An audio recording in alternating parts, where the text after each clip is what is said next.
Hey, hopefully everybody's staying warm in this cold weather. I have a dog from Bulgaria, so I don't necessarily get to stay inside as much. So we were just finishing up our walk and I figured I would go back through angles 1, 2, 3, and 4 again, just to clarify a couple of things I was seeing in class.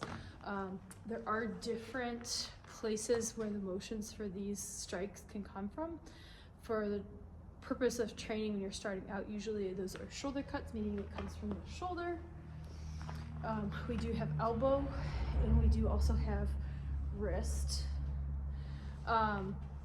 With that, part of the reason that I like shoulder cuts starting out is when you figure out the geometry of how your strike goes, but also it kind of gives you a little bit more protection if you look at kind of the sides.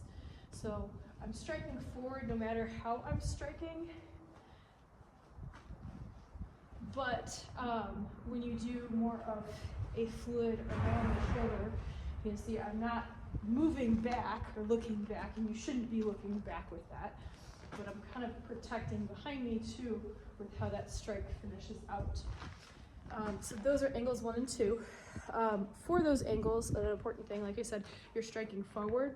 You should be, and this is kind of the whole purpose of that tap and pull drill that we do, you should be kind of protecting the middle of your face. That should be maybe a little bit above your eyes with that cross, and then as you bring over, come back to your ankle to your elbow, kind of covers your jawline a little bit, and then you're striking down from above. So you should be going in front of your face with both those strikes, protecting your face, protecting your head.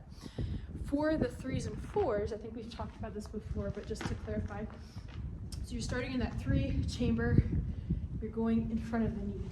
So 2 to 3, and then from 4, kind of the same thing. You kind of almost go down a little bit further with the 4 than the 3, but here's your 3, here's your 4, and you're protecting the knee again. So with that, if I go slow, you can watch the progress of my stick.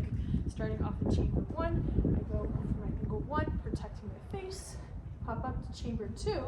From chamber 2, I have strike 2, and then I have strike 3 from chamber 3, and then I pop that into chamber 4 and go up that line there. So you should have 1, 2, 3, 4. And those are our basic strikes, just for a little bit of review.